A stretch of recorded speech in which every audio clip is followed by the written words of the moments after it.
Hello everyone, welcome to my UPSC.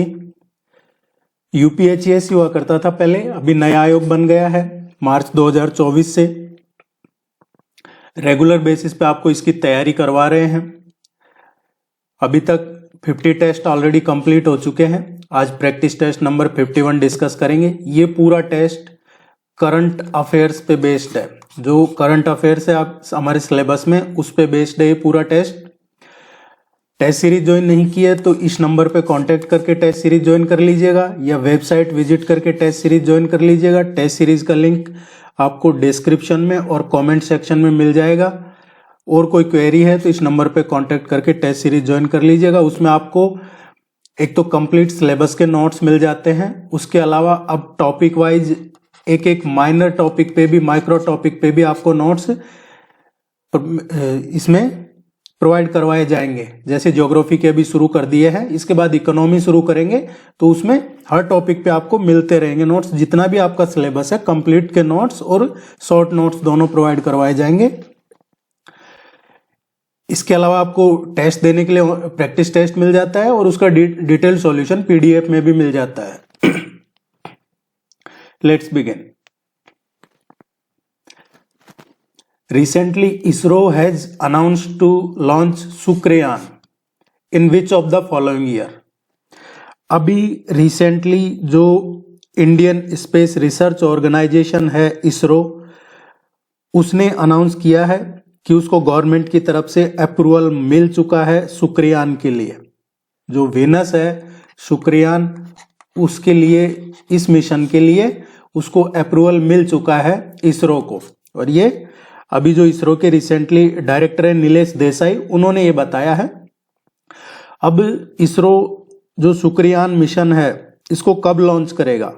ISRO इसको launch करेगा 2028 में 2028 में लॉन्च करेगा। 29 मार्च 2028 को इसरो शुक्रयान मिशन को लॉन्च करेगा। और ये पूरे 112 दिन के बाद, 112 दिन की जर्नी के बाद में, और ये 19 जुलाई 2028 को ये इसकी वेनस की, शुक्र की कक्षा में स्थापित हो जाएगा। तो ये दो डेट ध्यान रखनी है आपको। 2028 में लॉन्च होगा शुक्रयान। हमसे ये पूछा जा सकता है गगनयान मिशन का। गगनयान मिशन जो पहला मानव सहित जो फर्स्ट मैन गगनयान मिशन है, वो कब का प्लान है, वो कब लॉन्च होगा? तो वो 2026 में गगनयान लॉन्च किया जाएगा। शुक्रयान का पूछा है, 20 का करेक्ट आंसर है। According to the recent report 2023, maximum increase किसमें? फॉरेस्ट एंड ट्री कवर्स दोनों की बात हो रही है। कई बार पूछ लिया जाता है मैक्सिमम फॉरेस्ट कवर, कई बार ट्री कवर। ये फॉरेस्ट और ट्री दोनों का पूछा जा रहा है। In which state? अब रिसेंट रिपोर्ट का कहके 2023 दिया हुआ है, तो देखिए इससे पहले जो फॉरेस्ट रिपोर्ट आई थी वो 2021 की थी, और अभी जो रिसेंटली रिपोर्ट आई है फॉरेस्ट रिपोर्ट, ये 2023 की आई है, जो अब आई है। और इसमें मैक्सिमम किस राज्य में फॉरेस्ट और ट्री कवर में इंक्रीज हुआ है? फॉरेस्ट और ये जो क्लाइमेट चेंज रिलीज रिपोर्ट है, ये कौन जारी करता है? इसका नाम है एक्चुअल में India state of forest report. इसको कहते हैं India state of forest report, और ये अभी आई है 2023 की। किसने जारी की है? Ministry of environment, forest and climate change, इसकी है ये रिपोर्ट। अभी जो ये 2023 में आई है, ये कौन सी रिपोर्ट है? 18वीं रिपोर्ट है ये। अब इस रिपोर्ट में क्या दिया हुआ है? फॉरेस्ट एंड ट्री कवर की बात करें हम, तो total forest and tree cover जो देश में है, वो पूरे कंट्री का जो जियोग्राफिकल एरिया है उसका 25.17% है। तो 25.17% क्या है? जो पूरे देश का जियोग्राफिकल एरिया है उसका 25.17% हमारे देश में फॉरेस्ट एंड ट्री कवर है। एक तो ये चीज आपको ध्यान में रखनी है। दूसरा, अब इसमें अलग अलग पूछ लिया जाए हमसे, फॉरेस्ट कितना है, ट्री कितना है, तो इसमें 21.76 एंड 3.41%। तो 21.76% है ये फॉरेस्ट है टोटल जियोग्राफिकल एरिया का, और ट्री कवर कितना है 3.41%, और टोटल 25.17% है। इसमें जो इंक्रीज हुआ है वो कितना इंक्रीज हुआ है, 2021 की तुलना में 156 किलोमीटर, अराउंड 156.5 स्क्वायर किलोमीटर ये इंक्रीज हुआ है। तो 2021 की जो रिपोर्ट थी, प्रीवियस रिपोर्ट, उसके कंपैरिजन में forest and tree cover increase हुआ है।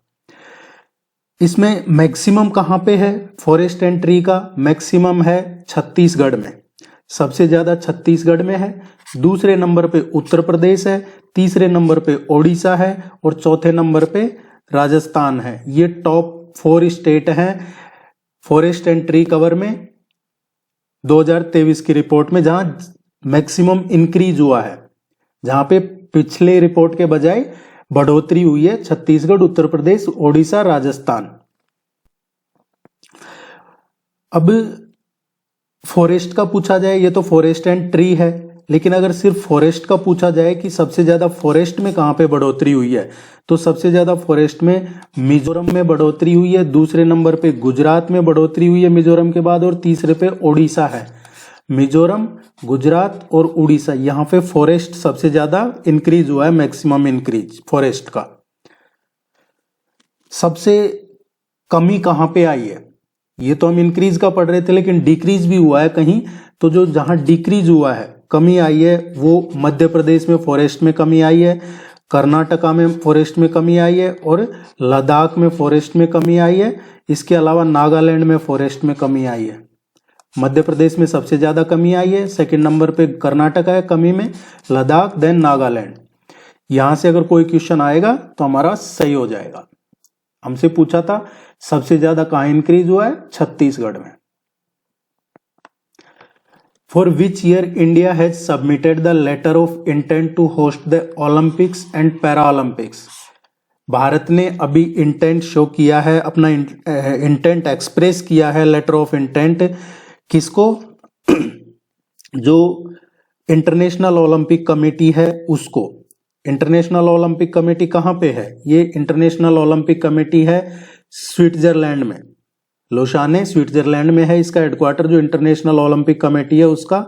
और एक है Indian Olympic association, Indian Olympic association है, इंडियन ओलंपिक एसोसिएशन, इसकी स्थापना हुई थी 1927 में, और अभी करंटली ये कहां पे है, जो कुतुब इंडस्ट्रियल एरिया है नई दिल्ली में, वहां पे है ये इंडियन ओलंपिक एसोसिएशन। और इंटरनेशनल ओलंपिक कमेटी कहां पे है, इसका हेडक्वार्टर लुसाने स्विट्जरलैंड में है। अभी एक्सप्रेस शो किया है लेटर ऑफ इंटेंट का कि 2036 में हम ओलंपिक और पैरा ओलंपिक होस्ट करना चाहते हैं। बी इसका करेक्ट आंसर है। Pravasi Bharatiya Divas is organised by which ministry. जो प्रवासी भारतीय दिवस है ये कौन सा मंत्रालय ऑर्गेनाइज करता है, प्रवासी भारतीय दिवस। अभी प्रवासी भारतीय दिवस मनाया जाएगा 18वां प्रवासी भारतीय दिवस, 18th प्रवासी भारतीय दिवस मनाया जाएगा 8 से और 10 जनवरी 2025 को, ये 18वां है। 17वां प्रवासी भारतीय दिवस कब मनाया गया था, 17वां प्रवासी भारतीय दिवस मनाया गया था 8 से और 10 जनवरी 2023 को। प्रवासी भारतीय दिवस ये इसके मनाने की शुरुआत कब से हुई है, प्रवासी भारतीय दिवस की शुरुआत हुई थी 7 से 9 जनवरी को, 7 से 9 जनवरी 2003 से मनाया जाता है प्रवासी भारतीय दिवस। कब से, 7 जनवरी से 9 जनवरी 2003 हर साल मनाया जाता है। अब 18वां कहां पे मनाया गया है, 18वां मनाया गया, 17वां तो इंदौर मध्य प्रदेश में मनाया गया था, इंदौर मध्य प्रदेश में मनाया था। लेकिन जो 18वां मनाया जाएगा ये भुवनेश्वर में मनाया जाएगा। कहां पे, भुवनेश्वर ओडिशा में। तो आपसे डायरेक्ट भी हमारे एग्जाम में क्वेश्चन आ सकता है कि प्रवासी भारतीय दिवस का आयोजन कहाँ होगा या कहाँ हुआ है, तो ये 2025 का पूछा जाए या 18वां पूछा जाए तो ये ओडिशा भुवनेश्वर में होगा इसका ऑर्गेनाइजेशन। और कौन सा मंत्रालय इसको करता है? इसका जो प्रवासी भारतीय दिवस है, एक तो इसमें स्टेट गवर्नमेंट होता है, स्टेट गवर्नमेंट का रहता है इसमें,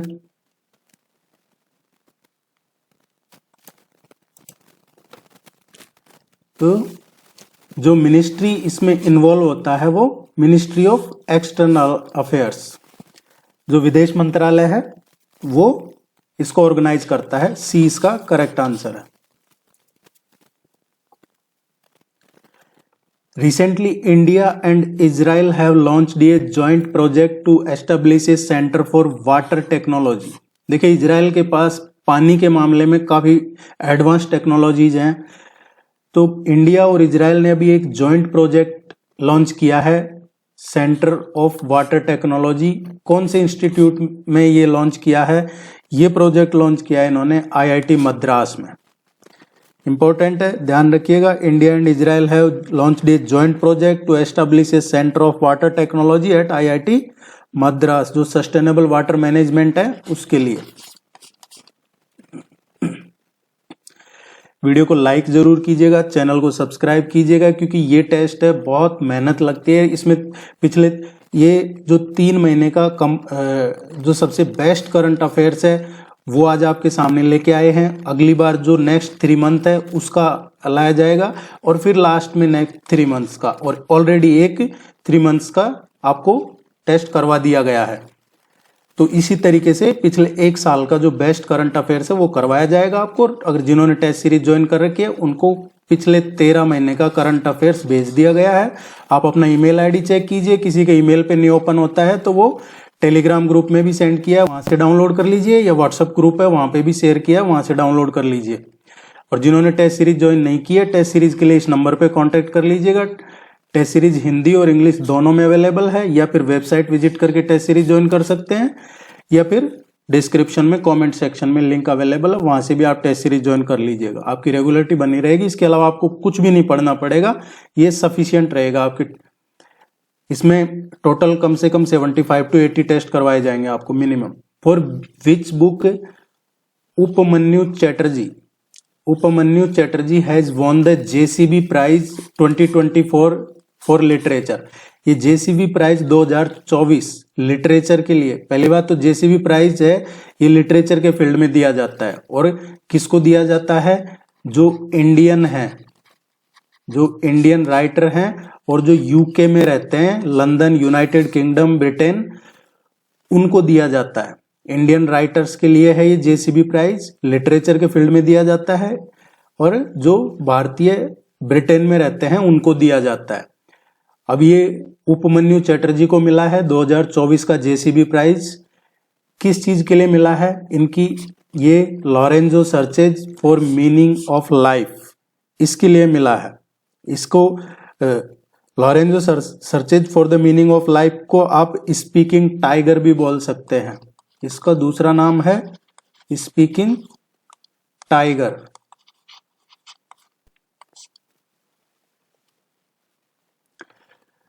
Duma Boko has been elected the president of which country. Duma Boko ये हाल ही में किस देश के राष्ट्रपति चुने गए हैं? डूमा बाको ये राष्ट्रपति चुने गए हैं बोत्सवाना के। पर्सन इन न्यूज से एक क्वेश्चन आता है एग्जाम में। थोडू पाइते हमार communities sometimes seen in news are indigenous tribe of which state। थाउडू, पाइते और हमार ये कम्युनिटीज कौन से राज्य से की ट्राइब्स हैं? ट्राइब का एक क्वेश्चन जरूर आता है एग्जाम में। आपने सुना होगा कुकी मैती, जो non tribal Meitei and tribal Kuki, इनके बीच में मणिपुर में चल रहा है, और आज से नहीं, ये बहुत सालों से चल रहा है। बीच बीच में ज्यादा हो जाता है, फिर कंट्रोल हो जाता है। कुकी और मैतीज, कुकी जो हैं ये ट्राइबल हैं, और जो मैती है नॉन ट्राइबल है। वैसे ये भी थाउडू पाइते और हमार कम्युनिटी है, ये भी मणिपुर को ही रिप्रेजेंट करती है ये। और अभी रिसेंटली जो मणिपुर गवर्नमेंट है उसने इनके साथ में पीस टॉक होल्ड किया है, बातचीत की है शांति के लिए। जो एथनिक कॉन्फ्लिक्ट चल रहा है इनके बीच में मैती कुकीज के, इसको लेकर थाउडू पाइतेर हमार जो इंडिजीनियस ट्राइब है मणिपुर का, ये मेन ट्राइब, इसका जो ये हिस्टोरिकली इसी रीजन में रह रहा है शुरू से, इनके साथ बातचीत शुरू की।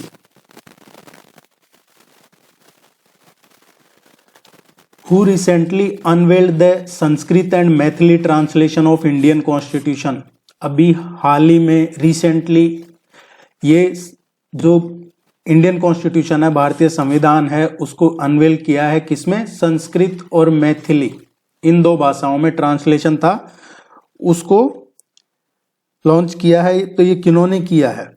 अभी देखिए, इंडियन कॉन्स्टिट्यूशन का ट्रांसलेशन है संस्कृत और मैथिली भाषा में। संविधान दिवस मनाया गया है, संविधान दिवस 26 नवंबर को मनाते हैं।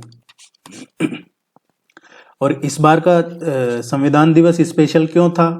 क्योंकि 75 साल पूरे हुए थे, 75th एनिवर्सरी थी। जो हमने अडॉप्ट किया था इंडियन कॉन्स्टिट्यूशन, उसको 75 साल पूरे हुए थे। और उसी उपलक्ष्य में प्रेसिडेंट द्रौपदी मुर्मू ने ये अनवील किया है संस्कृत और मैथिली ट्रांसलेशन इंडियन कॉन्स्टिट्यूशन का, दिल्ली में, नई दिल्ली में। Which of the following countries has become the 104th full member of International Solar Alliance? देखिए, कुछ लोग हिंदी इंग्लिश के चक्कर में मत पड़िए, यहाँ पे इंग्लिश में पढ़ के हिंदी में समझाया जा रहा है।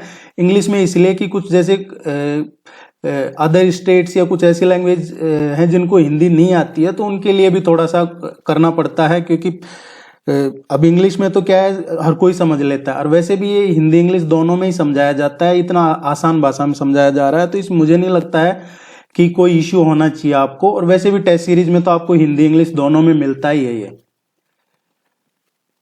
अभी हाल ही में इंटरनेशनल सोलर अलायंस का फुल मेंबर बना है 104वां फुल मेंबर कौन सा देश बना है? देखिए, इंटरनेशनल सोलर अलायंस है, ये पेरिस एग्रीमेंट हुआ था।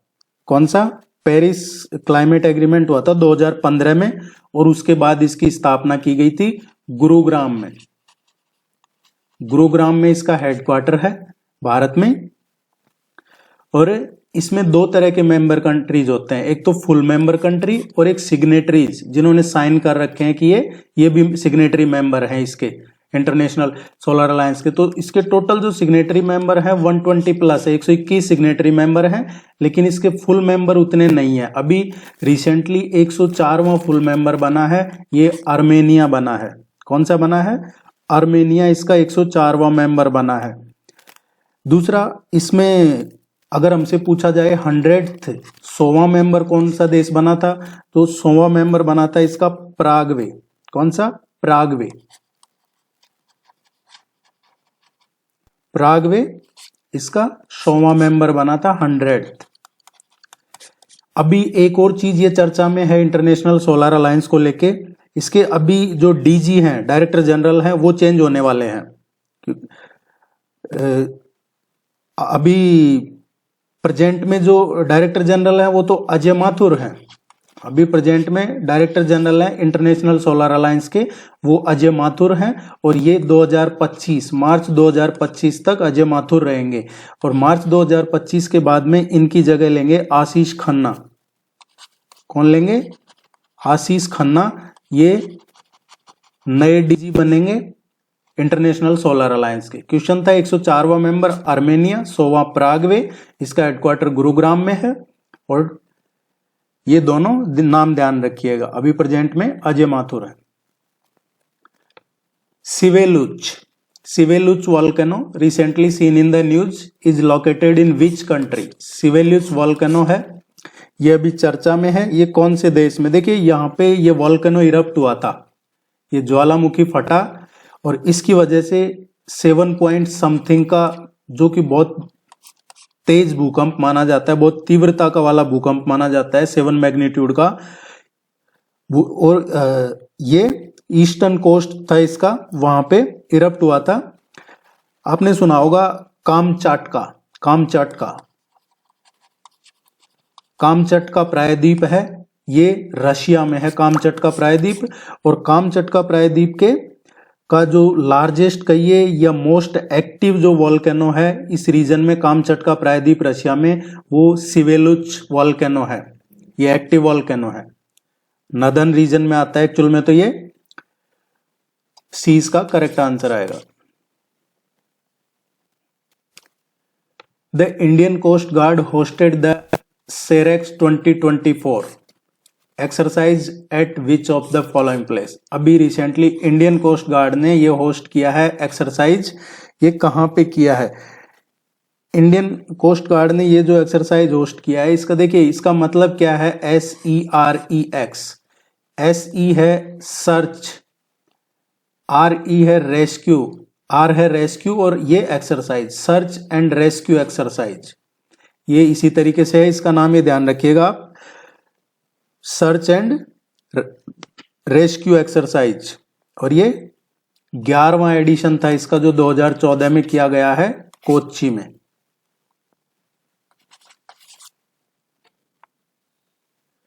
Recently, the government of Uttar Pradesh has inaugurated the state's first semiconductor park in which city? अभी हाल ही में जो यूपी गवर्नमेंट है, उत्तर प्रदेश गवर्नमेंट, उसने इनॉग्रेट किया है राज्य का पहला सेमीकंडक्टर पार्क। वो कौन सी सिटी में किया है? तो राज्य का पहला सेमीकंडक्टर पार्क ये उत्तर प्रदेश में किया है, नोएडा में। नोएडा इंटरनेशनल जो एयरपोर्ट है वहां पे पार्क से पहला सेमीकंडक्टर पार्क इनॉग्रेट किया गया है। 3 कंपनीज की तरफ से किया है, ये काफी बड़ा है ये और इसमें लगभग 14,000 jobs.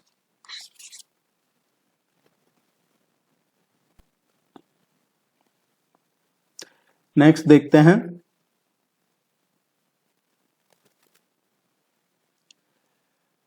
Which teaching app was recently launched by education minister Dharmendra Pradhan? अभी रिसेंटली कौन सी जो टीचिंग एड ऐप है ये लॉन्च की है, जो शिक्षा मंत्री हैं, केंद्रीय शिक्षा मंत्री धर्मेंद्र प्रधान ने।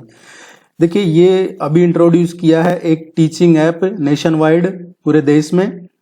डिजिटल प्लेटफॉर्म को डिजाइन करना हो, सपोर्ट करना हो, या जो प्रोफेशनल डेवलपर्स हैं उनको मदद करना हो, जो एजुकेटर हैं अक्रॉस द इंडिया उनको हेल्प करना हो, उनके लिए ये टीचर ऐप के नाम से इन्होंने लॉन्च किया है।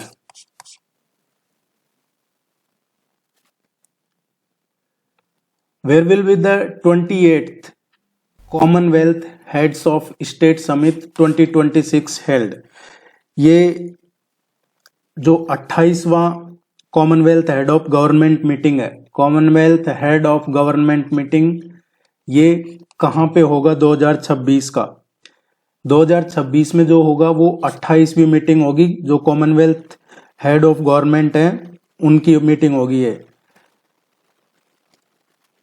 ये एंटीगुआ और बरमूडा में होगी। और जो कॉमनवेल्थ के मेंबर हैं जो होस्ट करते हैं कॉमनवेल्थ समिट, या जो Commonwealth head of government summit जो होस्ट करते हैं, उनमें सबसे छोटे देश हैं, ये सबसे छोटा कंट्री है होस्ट करने वाला है, एंटीगुआ और बरबूडा। यहां 2026 में की जाएगी। और अगर ये ऑप्शन में नहीं दिया जाता है तो आपको ऑप्शन में मिलेगा सेंट जॉन। और सेंट जॉन क्या है? एंटीगुआ और बरमूडा की कैपिटल है। Avani Lekhara recently won which medal in the women's 10 metre air rifle standing SH1 event at Paris Paralympic 2024? Avani Lekhara इकलौती ऐसी इसमें मेडल लाई है कंटिन्यू विमेन्स में, लगातार जो फीमेल पैरा एथलीट में इंडिया की तरफ से इकलौती है। ये पहली फीमेल पैरा एथलीट बनी है इंडिया की तरफ से जिन्होंने 3 पैरा ओलंपिक मेडल जीते हैं। ये सिर्फ अभी 21-22 साल की है अवनी लेखरा। ये गोल्ड लेके आई थी, अवनी लेखरा ने गोल्ड जीता था पेरिस पैरा ओलंपिक में, जो 30 अगस्त 2024 को हुआ था। इससे पहले कहां था? टोक्यो में। जो टोक्यो पैरा ओलंपिक था उसमें भी इन्होंने गोल्ड ही जीता था। Palestine dispute of Jewish people have developed due to which plan announced by the British government? आजकल सबसे ज्यादा चर्चा में है इजराइल पैलेस्टाइन, ये हमेशा चर्चा में रहता है लेकिन अभी ज्यादा चर्चा में है। तो जो पैलेस्टीन डिस्प्यूट है इसको लेके पूछा गया है, ये कौन सा डिक्लेरेशन था जो ब्रिटिश गवर्नमेंट ने अनाउंस किया था। ब्रिटिश गवर्नमेंट ने भी देखे 2 नवंबर 1917 को, जो उस टाइम पे विदेश सचिव थे भारत में, ब्रिटिशर्स ही थे 1917 में, 1917 में। उस टाइम पे जो फॉरेन सेक्रेटरी थे आर्थर बालफोर थे, और आर्थर बालफोर ने 2 नवंबर 1917 को ये ओपनली सार्वजनिक पत्र लिखा था लियोनेल वॉल्टर को पत्र लिखा था, और इस बालफोर डिक्लेरेशन के बारे में लिखा था कि एक हम सपोर्ट कर रहे हैं, एस्टेब्लिश करेंगे national home for the Jews people in Palestine, कि ये इनका राष्ट्रीय घर होगा फिलिस्तीन में जो ज्यूस हैं, इजरायली हैं, और ये बालफोर डिक्लेरेशन कहा जाता है। ए इसका करेक्ट आंसर है। Recently, who has been awarded the prestigious Rohini Nair award for the year 2024? 2024 के लिए जो रोहिणी नायर अवार्ड है ये किन्हें दिया गया है अभी हाल ही में? रोहिणी नायर अवार्ड ये दिया जाता है किसके लिए? ये तीसरी बार दिया गया है रोहिणी नायर अवार्ड। जो रूरल डेवलपमेंट में कंट्रीब्यूशन है उसके लिए दिया गया है अनिल प्रधान को। हमने एक टेस्ट सीरीज में क्वेश्चन करवाया था स्टेम, ये आजकल कई एग्जाम्स में पूछा जाता है स्टेम का, इसी के लिए ये रोहिणी नायर अवार्ड दिया गया है।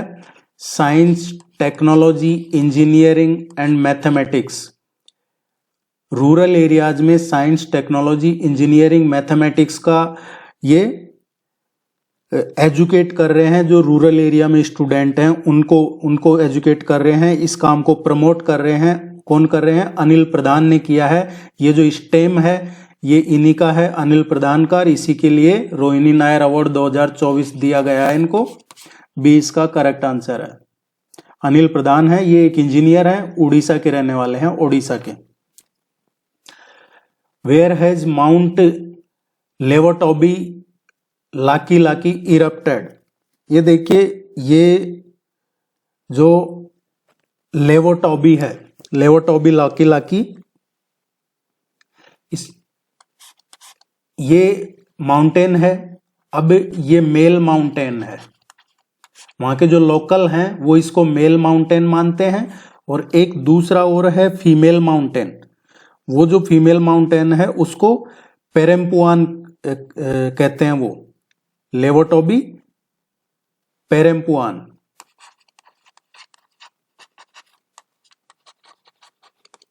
तो जो ये लेवोटोबी लाकी है, ये माउंट लेवोटोबी ये मेल, और पेरेम्पुआन जो है वो फीमेल है, ये ऐसा माना जाता है। और यह भी यहाँ पे ज्वालामुखी प्रणाली का हिस्सा है, यहाँ पे इरप्ट हुआ था। कहां पे है ये? इंडोनेशिया में। इसका नाम ध्यान रखिएगा आप,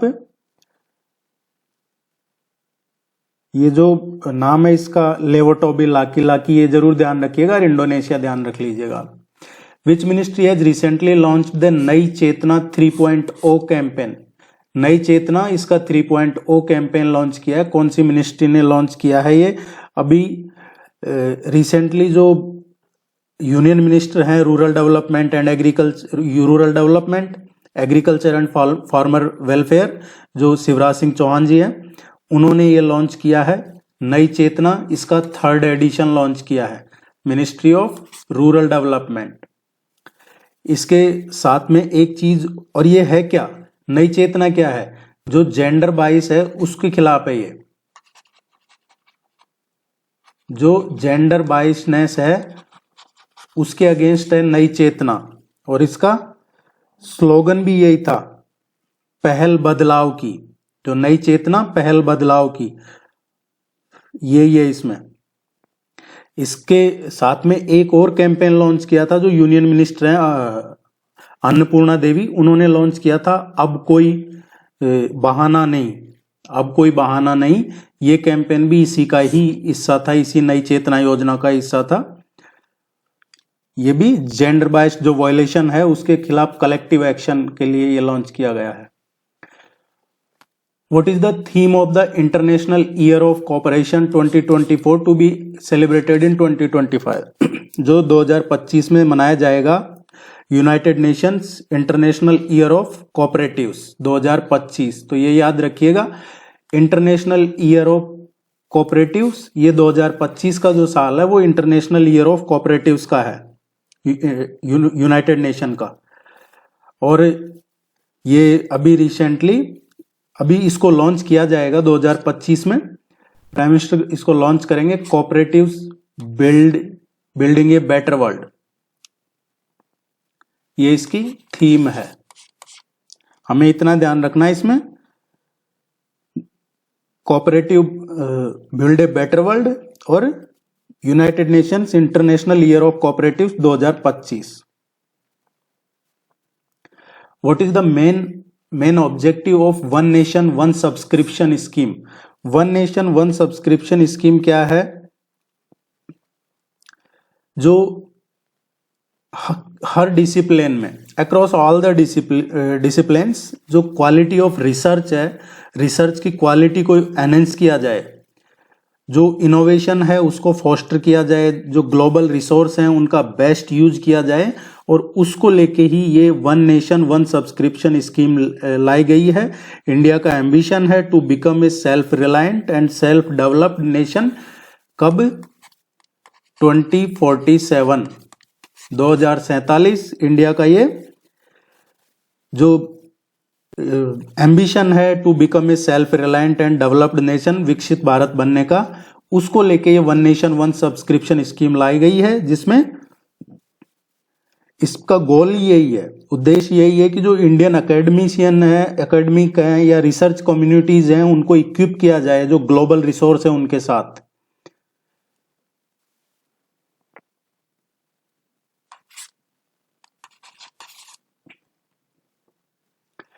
Recently, Nomadic Elephant is an annual training program between which two countries? Nomadic Elephant ये annual ट्रेनिंग प्रोग्राम ये कौन से दो देशों के बीच है?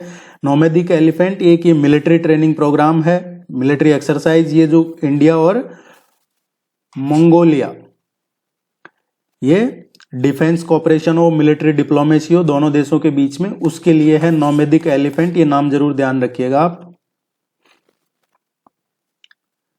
वीडियो को अभी तक लाइक नहीं किया है तो मेरा रिक्वेस्ट है इसको लाइक कीजिए, चैनल को सब्सक्राइब कीजिए। Where has India's first liquefied natural gas plant been established? ये जो यूनियन मिनिस्ट्री है पेट्रोलियम नेचुरल गैस, उसने रिसेंटली इनॉग्रेट किया है देश का पहला स्मॉल स्केल पे liquefied natural gas, small scale liquefied natural gas. और ये कहां पे किया है? विजयपुर में। तो ये ध्यान रखना आपको, भारत का पहला लिक्विफाइड नेचुरल गैस प्लांट कहां पे इनॉग्रेट किया है? विजयपुर में। और विजयपुर कहां पे है? मध्य प्रदेश में।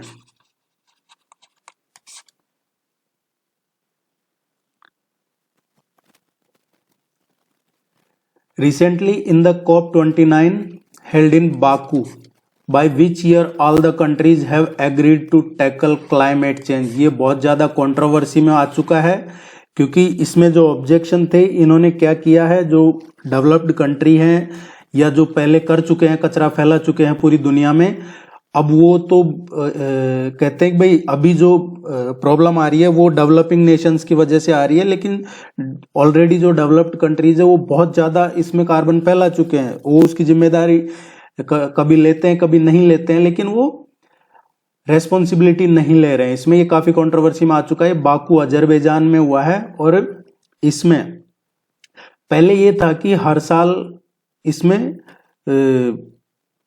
शायद 1000 बिलियन का था, इसमें हर साल 2030 तक का था कुछ, और अब इसमें क्या कर दिया इन्होंने 2035 तक का कर दिया। पहले 2050 का जो टारगेट था, अभी इसको इन्होंने 2035 कर दिया है। और इसमें बिल्कुल जैसे 100 रुपीज की जरूरत है और इन्होंने दिया मात्र 5 पैसा, इस तरीके से किया है। और वो भी इतने देश हैं, इतने कंट्रीज हैं, तो इन्होंने अभी इसमें अलॉट किया है 300 बिलियन US डॉलर। उससे कुछ होगा नहीं, इतने सारे देश हैं। बाकू में हुआ है। इंडिया ने इस पे पहले कहा था कि चर्चा की जाए, लेकिन चर्चा नहीं की गई। कुछ सेलेक्टिव जो मेंबर हैं उन्होंने चर्चा करके जबरदस्ती थोपने की कोशिश की, लेकिन जब इसमें इंडिया ने अपना पॉइंट रखा और इंडिया के साथ और भी कंट्रीज ने इसमें इंडिया का सपोर्ट किया है। इंडिया की जो रिप्रेजेंटेटिव थी उन्होंने कहा था इसमें कि इंडिया रिजेक्टेड, वी रिजेक्टेड, और कि एक तरीके से ये बायस्ड है या फिर ये प्रिपेयर की गई है मिल बैठ के, इस तरीके से उन्होंने काफी गंभीर आरोप लगाया। और वो सामने उसके जो इसका अध्यक्ष था उसके सामने बोला ये सब। ये 2036 तक का रखा है इसमें टारगेट, 2035 तक का टारगेट रखा है।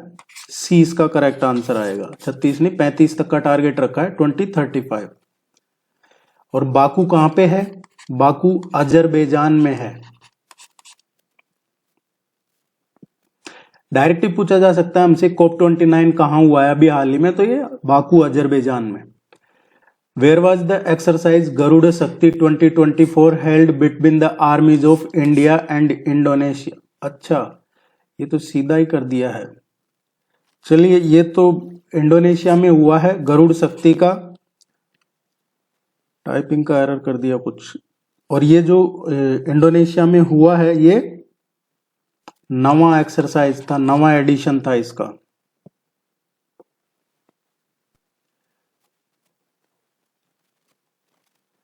Recently which country has launched the world कोalition for piece with nature? World कोalition for piece with nature which is a call for climate change. अभी ये कौन से देश ने लॉन्च किया है? देखिए, अभी हम COP29 की बात कर रहे थे। अभी रिसेंटली जो संयुक्त राष्ट्र जैव विविधता सम्मेलन है, संयुक्त राष्ट्र जैव विविधता सम्मेलन, इसका हुआ है 16वां। वो तो था कॉन्फ्रेंस ऑफ पार्टीज का 29, लेकिन ये जो जैव विविधता सम्मेलन है इसका 16वां हुआ है और ये कैली में हुआ है। कैली कहाँ है? ये मोस्ट डेंजरस कंट्री है कोलंबिया, वहां पे हुआ है कैली, कोलंबिया में।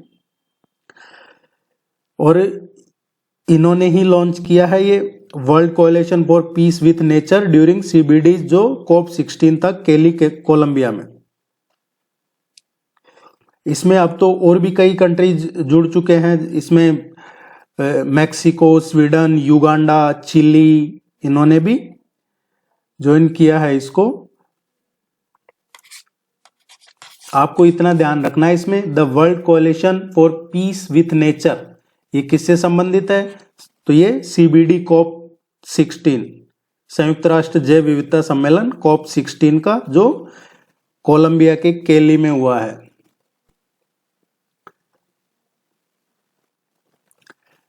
विम्बैक्स 2024 military exercise was organised by the Indian army in Ambala, Haryana, with which country?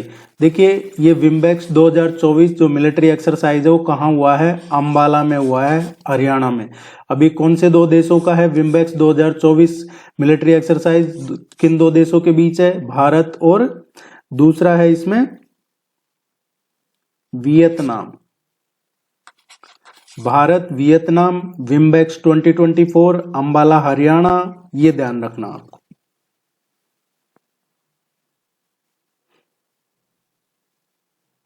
और ये जो अभी हुआ है इसका ये 5th एडिशन था, 5वां संस्करण था ये इसका, जो अंबाला में हुआ है। Recently, a plan to establish a national observatory and telescope for sun study has been approved at which place?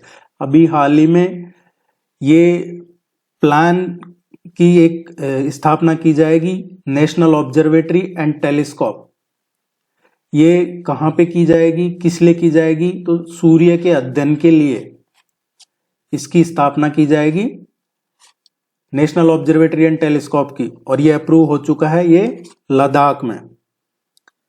कहां पे इसकी की जाएगी? लद्दाख में। इंडियन एस्ट्रोनॉमिकल ऑब्जर्वेटरी है जो इसका सब देख रेख करेगा। इसका एक और नाम है जो यहां पे है, इंडियन एस्ट्रोनॉमिकल ऑब्जर्वेटरी हानले, इस नाम से पूछा जा सकता आपसे।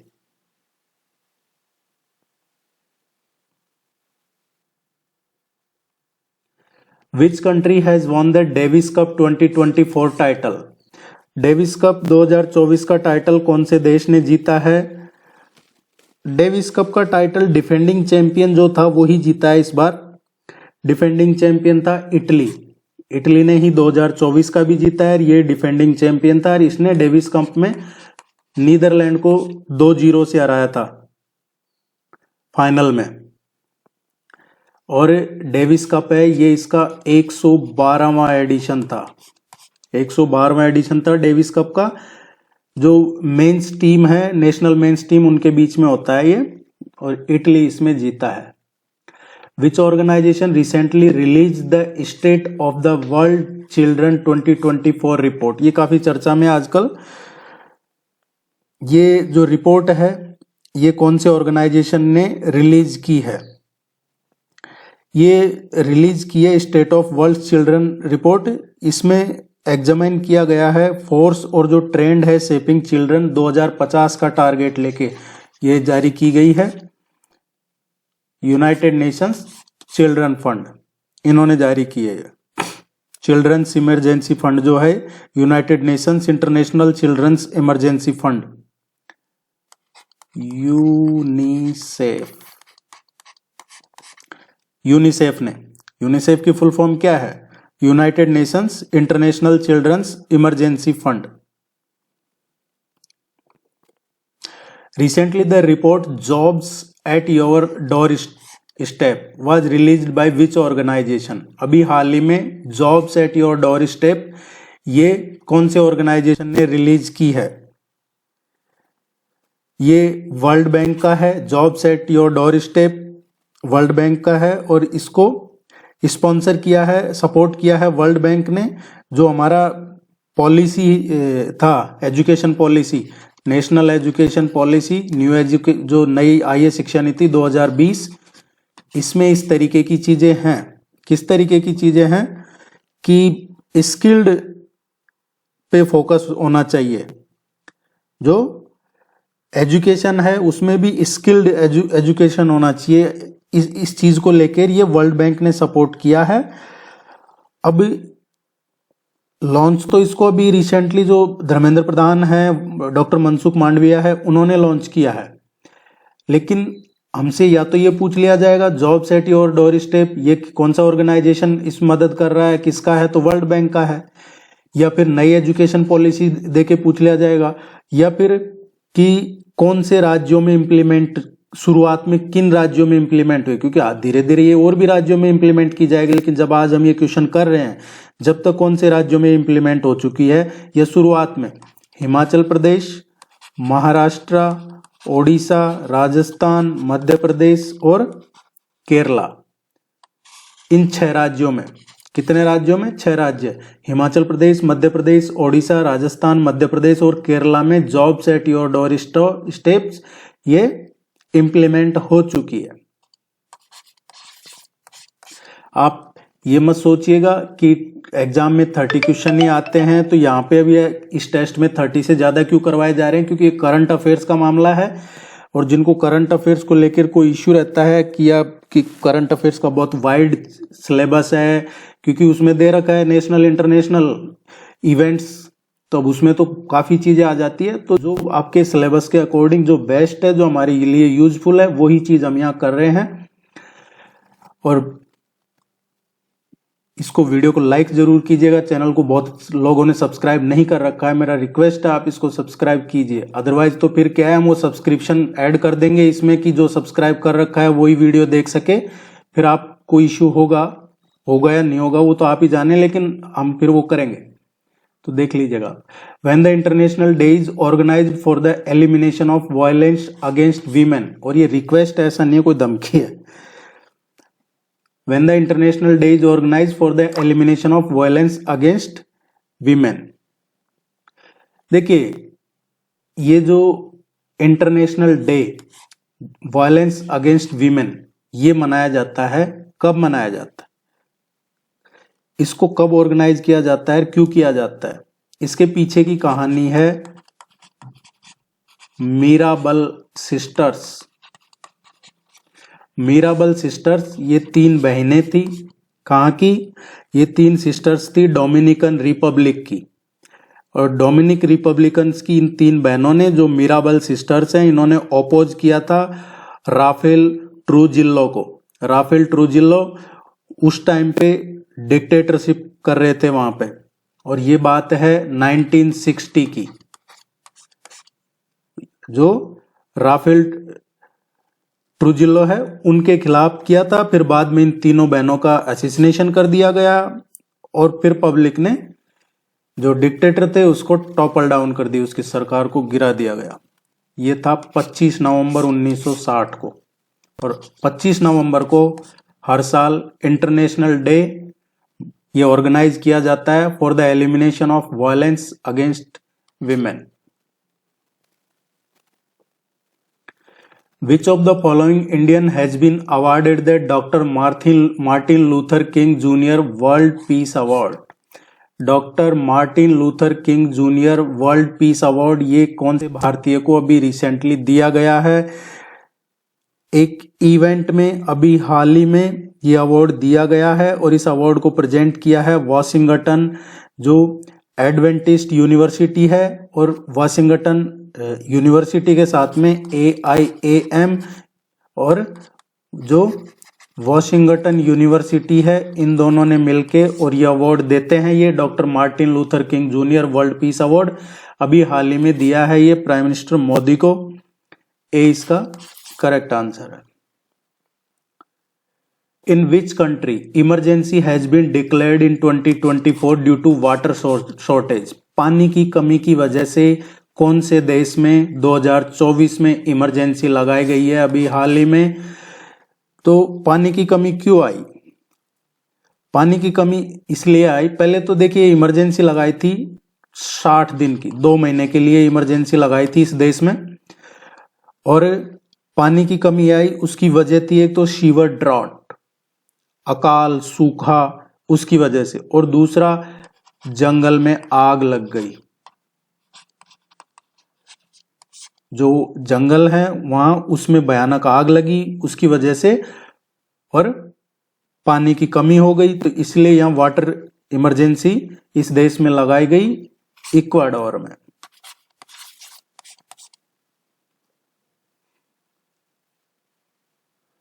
What is the rank of India in the recently released Sustainable Trade Index 2024? Sustainable trade index के लिए अभी हाल ही में जो जारी हुआ है उसमें भारत की रैंक क्या है, कौन सी पोजीशन है भारत की? इसमें जो ओवरऑल स्कोर है सस्टेनेबल ट्रेड इंडेक्स 2024 में वो 24 ही है ओवरऑल स्कोर भारत का। और ये कौन जारी करता है? जो सस्टेनेबल ट्रेड इंडेक्स रिपोर्ट है ये जारी करता है Heinrich IMD foundation. Heinrich IMD foundation ये जारी करता है। भारत का ओवरऑल स्कोर इसमें 24 है। रैंक का पूछा हमसे तो इसमें भारत की रैंक 23 है globally.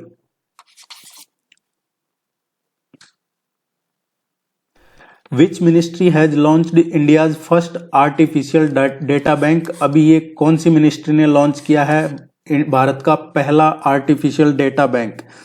Ministry of science and technology ने लॉन्च किया है भारत का पहला डेटा बैंक। किस लिए लॉन्च किया है? इनोवेशन और नेशनल सिक्योरिटी के लिए। स्टार्टअप के लिए, रिसर्चर्स के लिए, डेवलपर्स के लिए, ताकि हाई क्वालिटी का ये सेटअप क्रिएट किया जाए और इसका आर्टिफिशियल बेस जो सॉल्यूशन है वो एक स्केल लेवल पे मिले, इसके लिए ये लॉन्च किया गया है। और ये ministry of science and technology ने लॉन्च किया है। In which state Khelo India youth games and Khelo India para games will be organised in the year 2025? Khelo India, Khelo India कब शुरू हुआ है? ये खेलो इंडिया शुरू हुआ है 2018 से। 2018 में इसको इनॉग्रल किया गया था खेलो इंडिया गेम्स का। फिर इसके बाद में 2019 में प्राइम मिनिस्टर ने लॉन्च किया खेलो इंडिया ऐप। इसके बाद 2020 में इसका लॉन्च हुआ था, इनॉग्रेट किया गया था पहला एडिशन किस चीज का? यूनिवर्सिटी गेम्स का। हम बात करें खेलो इंडिया यूथ गेम्स की, फिर इसमें यूनिवर्सिटी गेम्स, और ये शुरुआत कहां से की गई थी? कटक उड़ीसा से 2020 में। और इसके बाद में 2021 में जो खेलो इंडिया यूथ गेम्स है ये कहाँ हुआ था? हरियाणा में हुआ था। और इसको पहले नंबर पे हरियाणा था, दूसरे नंबर पे महाराष्ट्र था और तीसरे नंबर पे कर्नाटका था, जो 2021 में हरियाणा ने होस्ट किया था। इसके बाद 2023 में हुआ, 2023 में इसको होस्ट किया गया था मध्य प्रदेश के द्वारा, और इसमें पहली रैंक किसकी थी? महाराष्ट्र की पहली रैंक थी, हरियाणा की दूसरी रैंक थी और मध्य प्रदेश की तीसरी रैंक थी। इसके बाद में 2024 में हुआ है तमिलनाडु में, और 2024 में तमिलनाडु में हुआ है ये। इसमें महाराष्ट्र पहले पे, तमिलनाडु दूसरे पे और हरियाणा तीसरे पे रहा है। तो ये ध्यान रखिएगा, 2018 से और 2024 तक की पूरी हिस्ट्री हमने पढ़ ली है। अब हमसे पूछा है 2025 का, तो 2025 में खेलो इंडिया यूथ गेम्स 2025, ये अप्रैल 2025 में इसका आयोजन होगा बिहार में।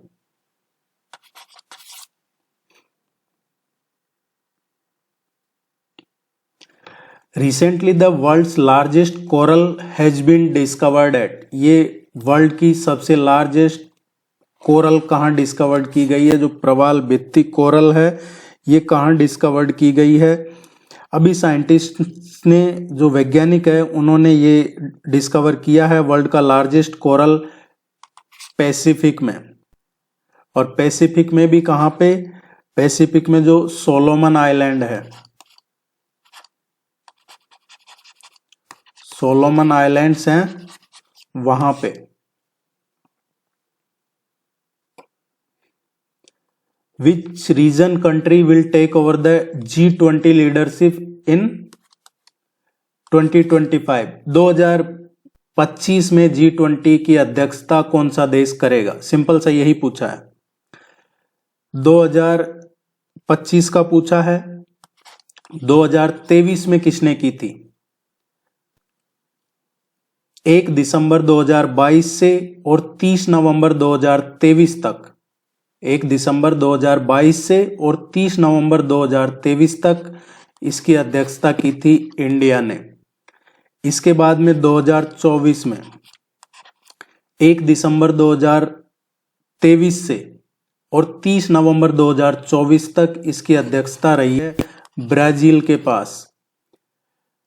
इसके बाद में 1 दिसंबर 2024 से और 30 नवंबर 2025 तक इसकी अध्यक्षता रहेगी साउथ अफ्रीका के पास। 2026 1 दिसंबर 2025 से और 30 नवंबर 2026 तक इसकी अध्यक्षता रहेगी यूनाइटेड स्टेट्स ऑफ अमेरिका के पास। ये याद रखिएगा, 2023 में भारत था, 24 में ब्राजील, 25 में अभी अगला G20 साउथ अफ्रीका में होगा और उसके बाद 26 में यूनाइटेड स्टेट्स ऑफ अमेरिका में होगा। 25 का पूछा है, सी इसका करेक्ट आंसर है। उस्ताद बिस्मिल्लाह Khan Yuva Puraskar is given by which of the following organisation? जो उस्ताद बिस्मिल्लाह खां युवा पुरस्कार है ये दिया जाता है संगीत नाटक अकादमी की तरफ से।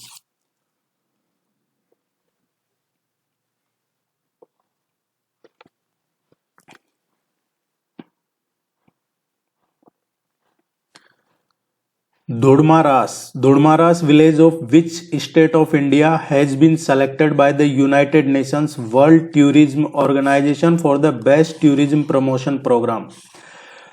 इनका जो टूरिज्म प्रोग्राम है उसके लिए यूनाइटेड नेशंस जो वर्ल्ड टूरिज्म ऑर्गेनाइजेशन है, United Nations world tourism organisation, इसने भारत के कौन से ये जो गांव है दोडमरास गांव, इसको चुना है? अब ये दोडमरास विलेज कौन से राज्य में है, कहां पे है ये पूछा हमसे। तो यहां से 2-3 चीजें हमें क्लियर रखनी है। संयुक्त राष्ट्र विश्व पर्यटन संगठन ने चुना है, सर्वश्रेष्ठ पर्यटक गांव चुना है, किसे चुना है? दोडमरास गांव को चुना है। और ये कहां पे है? बस्तर जिले में है, और बस्तर जिला है छत्तीसगढ़ में।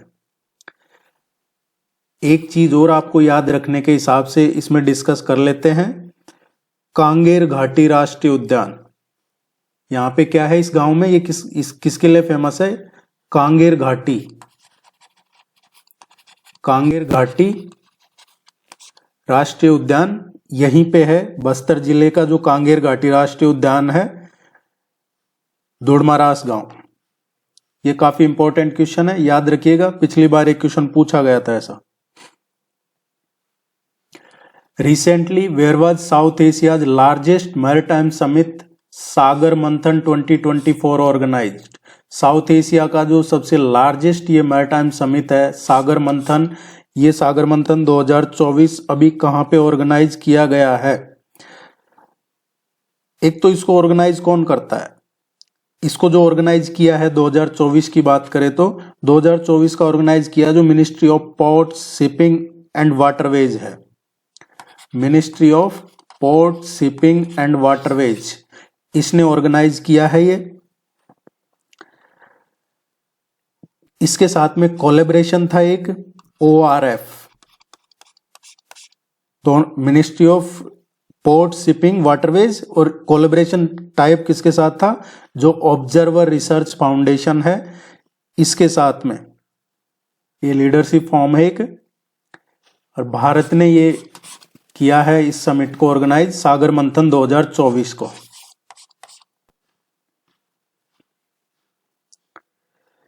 ए joint exercise between India and USA has been organise named. Bharat और USA के बीच में जो द्विपक्षीय एक्सरसाइज कंडक्ट की जाती है, ऑर्गेनाइज की जाती है, उसका नाम क्या है इनमें से? Tiger Trump. ये जो एक्सरसाइज है टाइगर ट्रम्प, ये इसीलिए चर्चा में है क्योंकि 2024 में ये पहली बार ऑर्गेनाइज की गई है, और ये पहला बायलैटरल एक्सरसाइज है भारत और अमेरिका का। युद्ध अभ्यास, युद्ध अभ्यास की बात करें तो इंडिया और US मिलिट्री का ये हर साल आयोजन होने वाला एक्सरसाइज है, मिलिट्री एक्सरसाइज है ये युद्ध अभ्यास। वज्र प्रहार, वज्र प्रहार है ये स्पेशल फोर्सेज का है, स्पेशल आर्म फोर्सेज की एक्सरसाइज है। भारत और अमेरिका की जो स्पेशल आर्म फोर्सेज हैं उनका एक्सरसाइज है स्पेशल आर्म फोर्सेज का। ये मिलिट्री फोर्सेज का है, भारत और अमेरिका की मिलिट्री का एक्सरसाइज है, और ये पहला बायलैटरल एक्सरसाइज है। तीनों ही भारत और अमेरिका के हैं। देखिए, अगर आपको ये यूजफुल तो 100% है, लेकिन आपको लाइक करना है। अगर आपको पसंद आए तो वीडियो को और चैनल को सब्सक्राइब जरूर कीजिएगा। टेस्ट सीरीज के लिए इस नंबर पे कांटेक्ट कर लीजिएगा, या वेबसाइट विजिट कर सकते हैं आप टेस्ट सीरीज के लिए। Prime minister Modi recently gifted Sohrai painting to president Vladimir Putin during the BRICS summit. This painting belongs to which Indian state? अभी हाल ही में जो ब्रिक्स समिट हुआ है वो हुआ है कजान, रशिया में। रशिया में कजान में हुआ था ब्रिक्स समिट, ये याद रखना। ये हालांकि पहले टेस्ट में क्वेश्चन करवाया हुआ है ब्रिक्स समिट का तो अच्छे से, लेकिन ये जो पेंटिंग है सोहराई पेंटिंग, इसका संबंध कहां से है? सोहराई पेंटिंग है, इसका संबंध है हजारीबाग डिस्ट्रिक्ट से, और हजारीबाग डिस्ट्रिक्ट है झारखंड में। झारखंड के हजारीबाग डिस्ट्रिक्ट की है सोहराई पेंटिंग। एक वन डिस्ट्रिक्ट वन प्रोडक्ट शुरू किया हुआ है गवर्नमेंट ने। तो झारखंड में जो हजारीबाग जिला है उसका one district one product item क्या है? सोहराई पेंटिंग। ये इन्होंने प्रेसिडेंट पुतिन को ब्रिक्स समिट में गिफ्ट की है।